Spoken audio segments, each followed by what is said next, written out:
let's look at what the newspapers are reporting this morning. Let's start off with the Nation newspaper that says, knocks for ex-VP Atiku after dumping PDP for third time.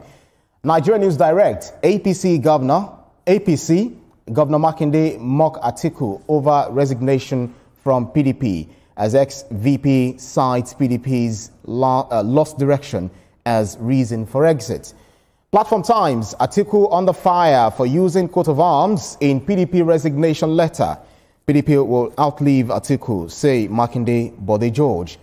Blueprint newspaper, Atiku's exit from PDP driven by greed, personal ambition. That's according to Bode George. And this Nigeria, 2027, scramble for Buhari's 12 million votes begins. Aftermath of ex-president's death. Tinubu, Atiku, Obi eye not block figures as realignments reshape race. Now the Punch newspaper, 2027 tensions. Buhari CPC bloc may dump APC. Some CPC chieftains are likely to quit, but APC remains unshaken. That's according to Shitu. Daily Trust, Makinde, Kiyamo, others react as Atiku quits PDP again. The Guardian newspaper says, Buhari farewell. Obi, Atiku defend absence as Lukman flags shift in endorsement. We'll talk about that. And last but not least is the Sport and Life. Finally, Gala close to signing Osimhen. Yeah, these are some of the things we'll be chewing on this morning. Toma, Veronica, Aria, you guys are welcome to the conversation as you've always done every morning.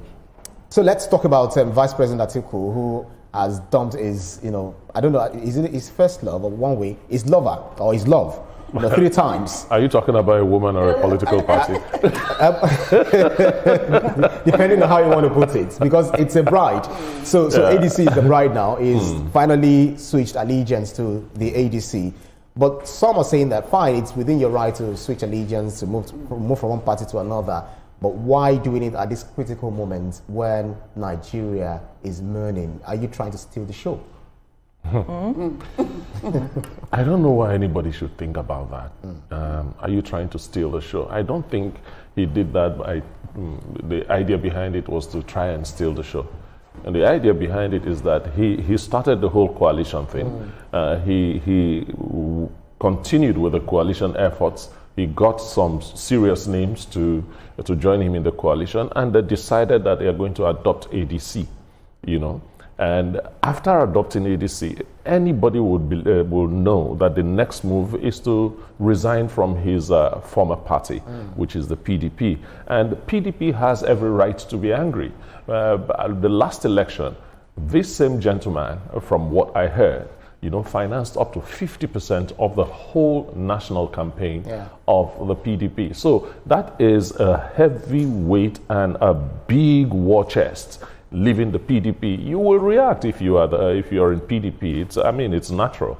But this reaction is also born out of the fact that they are, laying the blames on Atiku's table that he was the cause of the crisis in 2023 because at that time the power was meant to come to the south. That's kind of an arrangement, but he stole it again. They supported him. They supported him. If they didn't support him, he wouldn't have gotten the mandate of the party. So let them stop shifting blames and deal with the matters head on. It's within his rights to shift grounds to wherever he wants to. That's right. If he's being greedy, then that's on him. I think what the party should do is to look inward and refocus. Yes, Atiku, whom you say caused the problem, has left you now. Okay, can you now begin to build your party? The problem has gone. So what should you be doing? Begin to look at how you can rebuild your party in such a way that it still maintain that spot of being that vibrant opposition that you have claimed it has always been. People like Bode George should stop getting bitter and stay focused. The party should stay focused and do the needful. If Atiku decides to go to the ADC where there are complaints now, especially about founding members saying that these new people should not come and take the structure away from them because the manner in which this coalition is going, they were not carried along. And so there are already concerns. Would that build cracks within the ADC? It's remaining for time to tell us all of that. But the PDP, what I want from the PDP is put your acts together. Those of you that are left behind, do not allow the cracks that are already there break you down. Because that's what we know that a lot of persons are saying. Can you build the party back, whether you have a war chest or not? There are plenty of war chests there. Atiku is not necessarily the one that funded the party. I don't know, but I know there are war chests there. Like well, sorry, I know your opinions.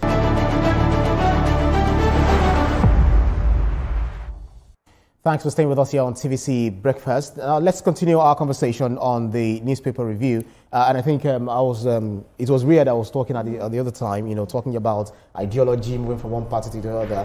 What exactly is the challenge that you think we need to resolve in this country? Like I said earlier on, the politicians always move for selfish reasons, and we can see that this is a selfish reason because he knows he's not going to get the tickets with PDP, so he has. But I also like the fact that he's a man about it and he's left. Yeah. The others are hanging. They say they're here and they're here. So, I love the fact that he's left to follow what he believes in. That's right. So, but there is this issue of signing his letter with coat of arm. That's one. And, I guess we were talking about it at the other time. So what implications do you think this is for? What I have learned between then and now, as a single individual, he doesn't really have the power to do that. The coat of arms is the seal, is the official seal of the country, and it shouldn't have been on that letter. How the law will look at it, how other politicians will want to take advantage of that, is left to them. And if you look at this Nigeria, it's saying that, well, all of this move is to, curry the 12 million votes by the former President Muhammad Buhari, which he enjoyed while he was alive. But who does the cap? That has been contested already, that it wasn't up to 12 million. And so does he have the goodwill from the people, seeing that he's moved from one party to the other? And what does he stand for? What is his ideology? That is what the former president, late former president, enjoyed, talking about he stood for something. What does Atiku even stand for? That's one question I'd like to understand. Is it about power grabbing or what have you? Ria, very quickly. No, I agree with her. What does he stand for? I've not really heard any ideology. I just see him trying. If he tries again, it's going to be 7 times now. What is the ideology at the end of the day? Or is it the fact that he just wants to be president? The final people here is the Sporting Life. This is finally Gala close to signing Osimhen, secure bank guarantee as Napoli requested 75 million euros deal nears completion. So these people are really running up this money like, no, we just must get this fantastic guy. Of course. That's a good one. It's a good one. It's still in the works. Galatasaray has shown that they are really interested in Osimhen, as they have often said. They had a conversation. The clubs had a conversation with each other at that level, at the apex level, and so they were able to come to perhaps a level, especially Galatasaray still meeting the demands of Napoli to an extent. Perhaps they will be able to pay up in 1 year as demanded by Napoli, and that makes Osimhen one of the highest paid African players. With this kind of fees, 70 million euros, that's a lot. That's not a joke. Huge lot. Aston Villa joint race for Garnacho. Fenerbahce contact Ndidi Awoniyi back in full training at Nottingham Forest. That's a beautiful one. So we need to race on because we have so much to discuss on the show and lots of grounds to cover. That's about it for the newspapers up for review this morning.